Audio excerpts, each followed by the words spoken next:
नमस्कार दोस्तों, कैसे हैं सब लोग। स्वागत है कुमार ज्योग्राफी स्टडी चैनल में आपका।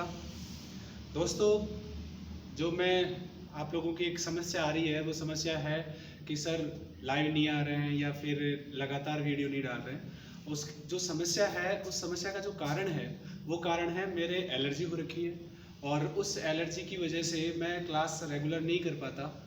तो जैसे तैसे भी मैं ये वीडियो डाल रहा हूँ। जैसे ही मैं फिट हो जाता हूँ एक बार तो मैं जल्दी से जल्दी आपके सामने रेगुलर वीडियो लेके आने वाला हूँ जिससे आप लोगों को बेनिफिट मिल सके।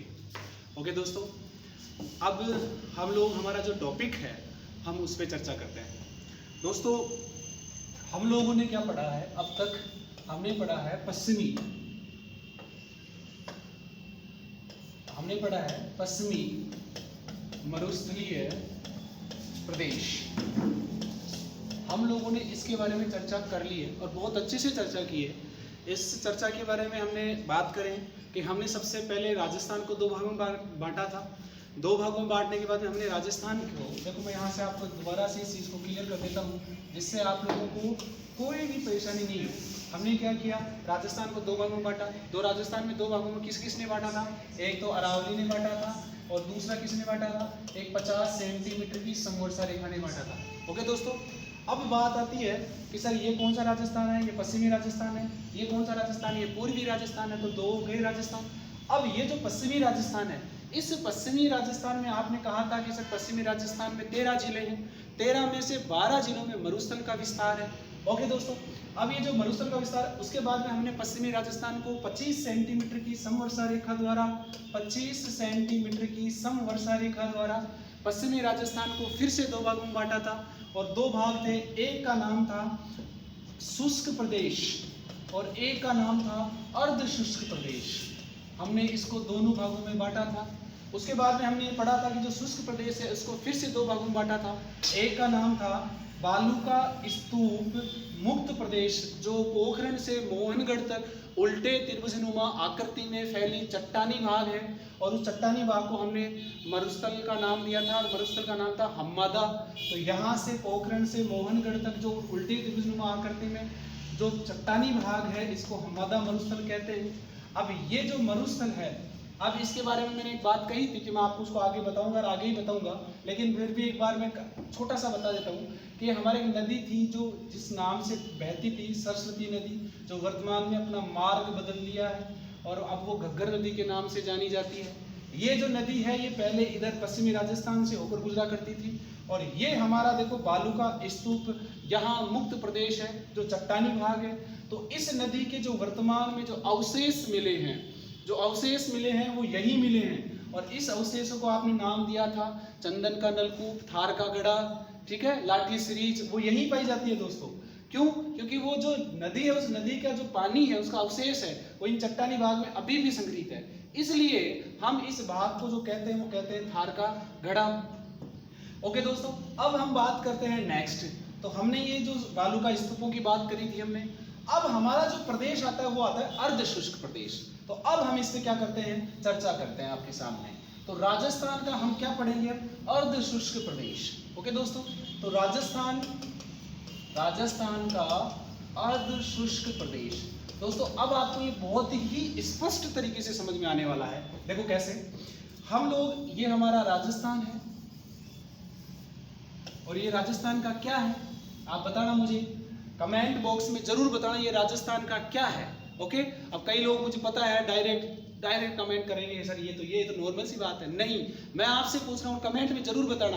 दोस्तों क्या है, मैंने लगभग 8 वीडियो डाल दिए हैं और मैंने उनको, जैसे मैं कहता हूँ कि लाइक करो, सब्सक्राइब करो चैनल को, लोग कर भी देते हैं, लाइक भी कर देते हैं और कमेंट भी मस्त वाली मार देते हैं, ओके नाइस सर, फलाना सर। मैं दोस्तों आपको एक बात बता दूं, जो आप लोग देख रहे हो, जो पढ़ रहे हो, वो आप वीडियो को देखो, ईमानदारी से आप लोगों को बहुत फायदा मिलने वाला है। ओके सर, नाइस सर से मैं थोड़ा सा 2 मिनट खुश हो जाऊंगा कि हाँ उसने ये किया है, बट उसे कोई फायदा नहीं मिलने वाला है। आप उस वीडियो को देखो, उससे फायदा मिलेगा। ओके दोस्तों, तो ये हमारा राजस्थान का अर्ध शुष्क प्रदेश हम पढ़ेंगे। ये हमारी अरावली है और इस भाग के बारे में चर्चा कर चुके हैं। अब हम लोग इसके बारे में चर्चा करते हैं और ये जो चर्चा है बड़ी काम की है दोस्तों। देखो ये वाला जो भाग है इसका नाम, ये हमारे 2 जिले हैं, गंगानगर और हनुमानगढ़। अब ये वाला जो भाग है ये गंगानगर का है, ये हनुमानगढ़ का है। बोले हाँ सर ये तो पता है हमें। तो पता है तो सबसे पहले इसको और क्या नाम से बोलते हैं? देखो दोस्तों, इसका प्राचीन नाम है योद्धे। इसका प्राचीन नाम है योद्धे। इसको एक नदी बहती है, आपको पता है, घग्गर नदी। और उस घग्गर नदी अब वर्तमान समय में अब ये थोड़ी कम बहती है, और एक आपको मैं कहूँ इसको कि ये मौसमी नदी है। और दूसरी बात ये अंतः प्रवाह की नदी। तो हम इसका नाम देते हैं नाड़ी प्रदेश। क्या नाम देते हैं इसका? नाड़ी प्रदेश। ओके दोस्तों, अब ये गंगानगर है, ये हनुमानगढ़ है, और इसमें यहाँ पे एक नदी आपको पता ही, मैंने बता दी, घग्गर नदी आती है यहाँ। ये नदी घग्गर नदी आ रही है। तो सबसे बड़ी बात ये घग्गर प्रदेश भी हो गया। तो आपने यहाँ पे देखो क्या क्या नाम दिए हैं, मैं इसको यहाँ लिख देता हूँ। एक आपने नाम दिया है योद्धे, ये नाम कब का है? प्राचीन काल का। फिर आपने क्या नाम दिया? दूसरा क्या नाम दिया है? दूसरा नाम दिया है नाड़ी प्रदेश। तीसरा नाम क्या दिया आपने? घग्गर प्रदेश। तो 3 नाम दे दिए। किसके दे दिए? एक तो हनुमानगढ़ के दे दिए, और दूसरा किसका दे दिया? गंगानगर का दे दिया। तो ये 2 जिले इस नाम से जाने जाते हैं। ओके दोस्तों, अब क्या हुआ, ये नदी यहाँ से आ रही है। अब ये नदी अवनालिका अपर्दन करने वाली राजस्थान की सबसे बड़ी अंतः प्रवाह की नदी है। दोस्तों ध्यान रखना, अंतः प्रवाह की है, क्योंकि यदि अवनालिका अपर्दन की बात आ जाए तो ध्यान रखना उसका आंसर चंबल नदी आएगा। पहले तो मैं आपको ये क्लियर कर दूं, अवनालिका अपर्दन क्या होता है। देखो, अपर्दन का मतलब होता है कटाव। 2 कटाव होते हैं, एक होता है अवनालिका अपर्दन, एक होता है परत अपर्दन। सीधी भाषा में समझ लो आप इसको, ठीक है। हमारे गाँव में बारिश आती है, बारिश आने से खेत भर जाता है, और खेत में पानी भर के यदि टूट गया ना, तो वो अपनी जो खेत की मिट्टी है ना ऊपर ऊपर की, वो गुड़गुड़ा के चली जाएगी। वो होता है परत अपर्दन। और जब नदियों के द्वारा या फिर हमारे यहाँ गाँव में बड़े बड़े नाले से पड़ जाते हैं, तो वो होता है अवनालिका अपर्दन। ओके दोस्तों, तो अवनालिका अपर्दन करने वाली राजस्थान की सबसे बड़ी नदी का नाम है चंबल। लेकिन ध्यान रखना, अवनालिका अपर्दन करने वाली राजस्थान की सबसे बड़ी अंतः प्रवाह नदी का नाम क्या है? घग्गर नदी है। ओके दोस्तों, क्लियर है? बिल्कुल स्पष्ट चीज आपको मैं कर चुका हूं। अब देखो यहां से, अब इस प्रदेश की बात करें हम लोग तो घग्गर नदी। अब नदी जहां होती है, आपने देखा होगा, जितने भी देखा होगा कि जहां भी नदी होती है वहां सभ्यता ही मिलती है। आपने देखा होगा कालीबंगा सभ्यता, देखा होगा। उसके बाद में हमारे यहाँ पे कालीबंगा, पीलीबंगा वगैरह ये सभ्यता है। इसके अलावा ये इस घग्गर नदी की बात मैं नदियों में करूंगा, यहाँ कुछ नहीं करूंगा, बस आपको समझा रहा हूँ।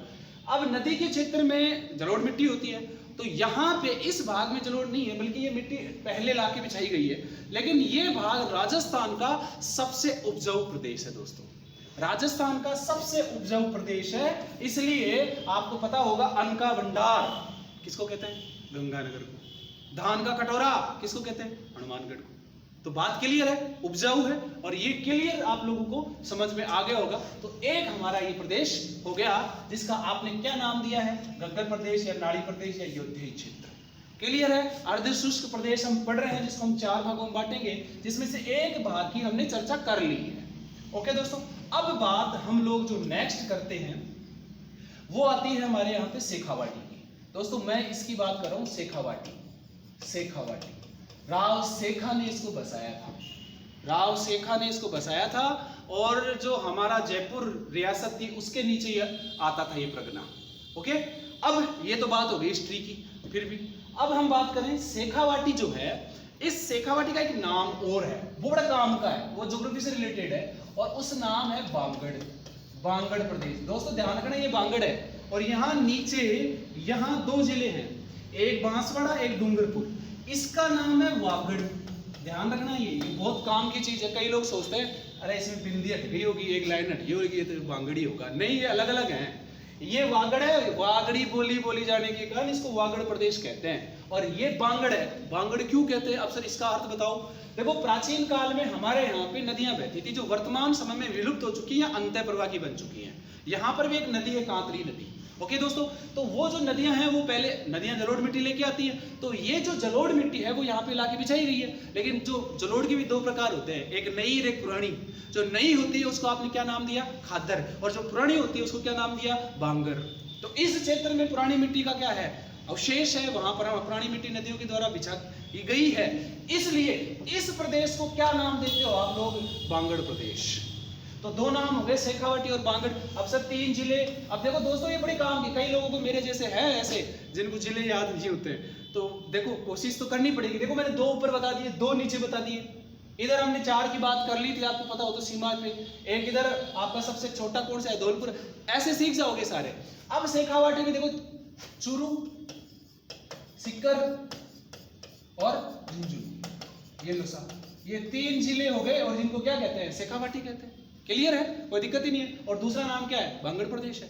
अब देखो सीकर है ना, उस सीकर में से एक नदी निकलती है खंडेला की पहाड़ी से, और वो उस जो नदी का नाम है ना, वो नाम है कांतली। क्या नाम है दोस्तों, कांतली। देखो आपके सामने एक वर्ड आया कांतली। अब मैं आपको इसके बारे में कुछ एक बातें बता देता हूं। देखो कांतली वर्ड आया है आपके सामने, कांतली। ओके, पहले इस कांतली को क्लियर करते हैं, बस मैं बताता हूं आपको चीजें। देखो ये शेखावाटी जो क्षेत्र है, इस शेखावाटी में एक नदी है खंडेला की पहाड़ी से निकलती है, उसका नाम है कांतली। यहां सीकर से निकल के झुंझुनू के बीचों बीच से होके, ध्यान रखना, मध्य से होती हुई चूरू और झुंझुनू की सीमा के पास जाकर विलुप्त हो जाती है। क्लियर है, चूरू और झुंझुनू की सीमा के पास जाकर क्या हो जाती है, विलुप्त हो जाती है। और उस नदी का नाम क्या है, कांतली नदी है दोस्तों। इस नदी का जो आसपास का क्षेत्र, जहां भी नदी बहेगी वहां पर हरा भरा भाग जरूर होगा क्षेत्र, और उस हरे भरे भाग को आप कहते हैं तोरावाटी।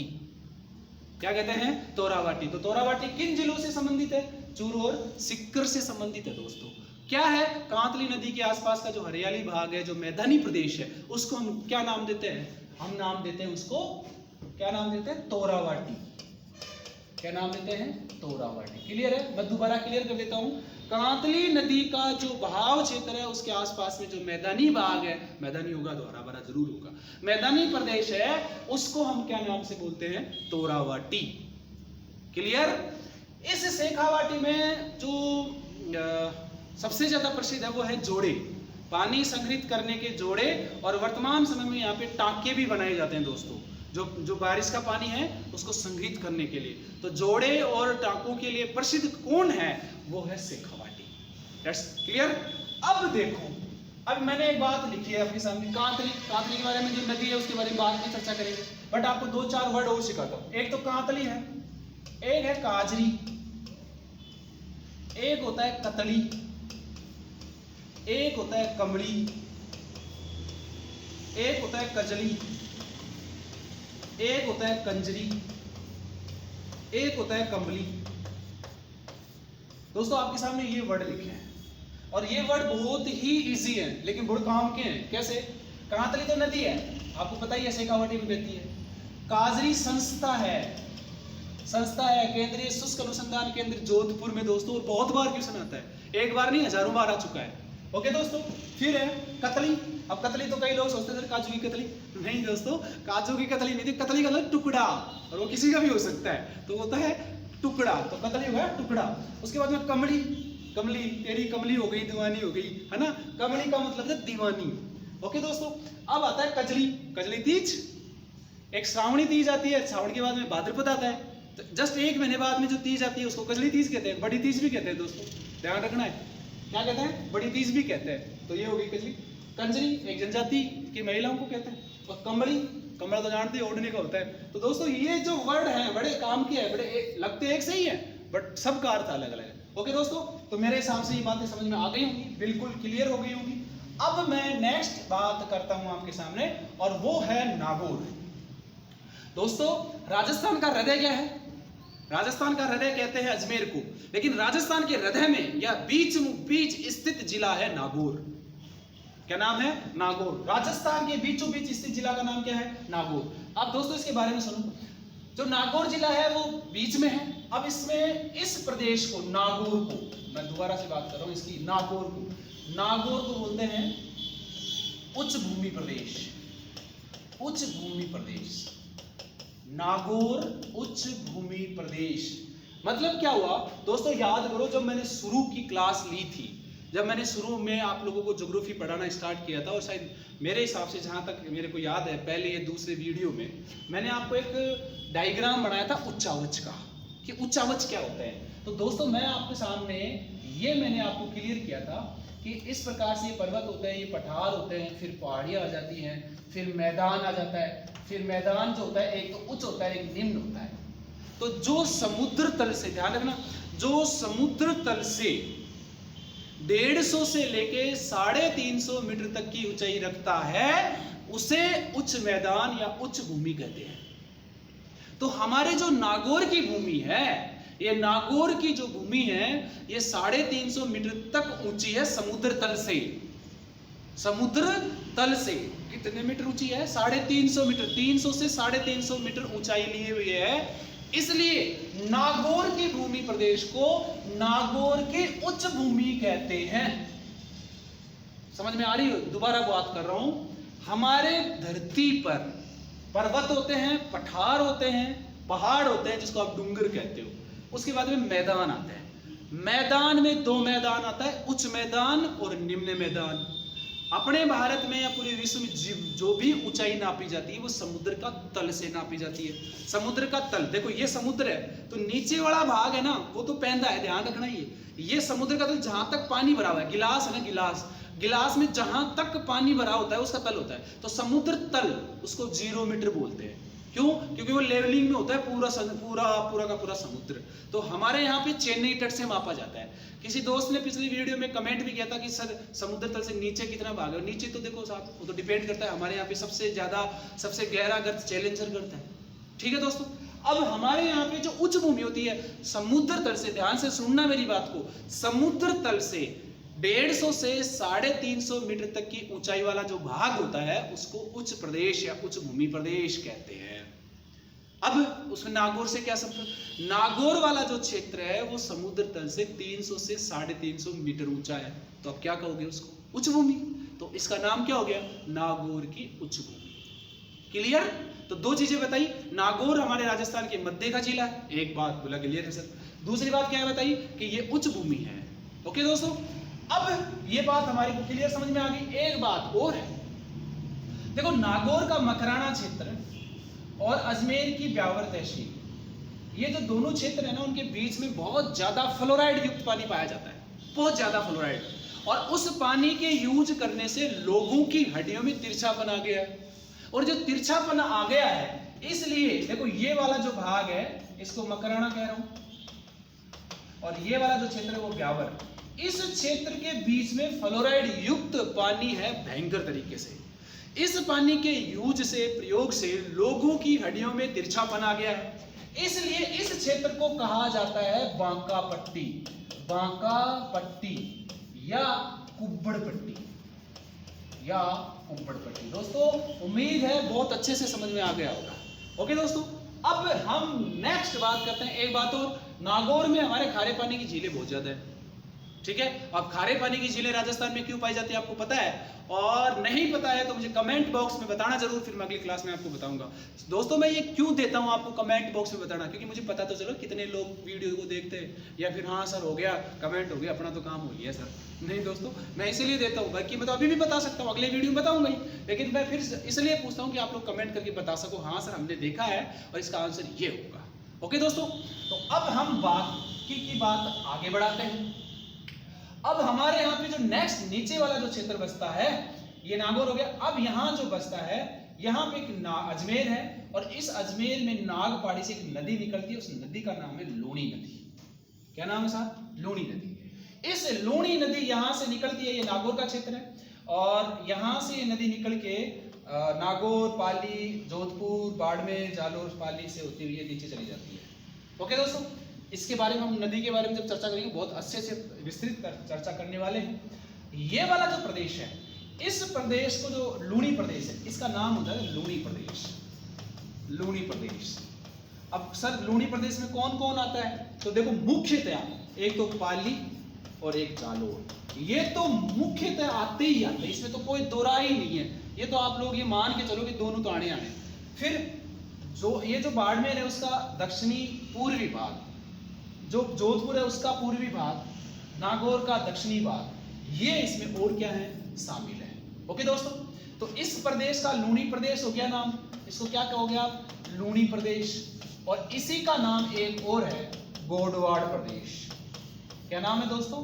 गोडवाड़ प्रदेश। और ये गोडवाड़ जो प्रदेश है ये यहाँ पर आपको मिलेगा लूणी नदी के क्षेत्र में। ओके दोस्तों, तो दोस्तों यहाँ पे मैंने आपको क्या समझाया है, मैंने आपको अर्ध शुष्क प्रदेश पढ़ाया है, जिसमें मैंने सबसे पहला नाली प्रदेश पढ़ाया, दूसरा मैंने शेखावाटी पढ़ाया, तीसरा मैंने नागौर की उच्चभूमि पढ़ाई और चौथा मैंने लूणी प्रदेश या गोडवाड़ प्रदेश पढ़ाया। ओके दोस्तों, तो इस प्रकार से हमारा जो पश्चिमी राजस्थान है वो कंप्लीट होता है। उम्मीद है दोस्तों आपको समझ में आया होगा। यदि आपको समझ में आया है तो लाइक करें, कमेंट करके बताएं कि हाँ सर हमें बहुत अच्छा लगा, और यदि आपको और अच्छा लगा तो आप वीडियो को ज़्यादा से ज़्यादा शेयर करें। और दोस्तों रक्षाबंधन के बाद अपन लोग बहुत जल्दी ही हम लोग लाइव क्लास लेके आएंगे, तो आप लोग ज़्यादा से ज़्यादा दबा के इसको शेयर कीजिएगा।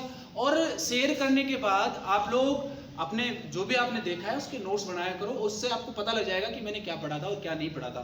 तो दोस्तों मिलते हैं अगले वीडियो में, तब तक के लिए ध्यान रखना। मैं अगला वीडियो जो लेके आऊँगा वो लेके आऊँगा, थोड़ा एलर्जी वाली प्रॉब्लम चल रही है तो मैं आपकी समस्या को समझ सकता हूँ, लेकिन मेरी समस्या कुछ ज़्यादा है, इसलिए थोड़ा सा सब्र रखो। बाकी मैं जल्दी ही आप लोगों के लिए क्लास लेके आने वाला हूँ। ओके, थैंक यू, मिलते हैं अगली क्लास में। जय हिंद।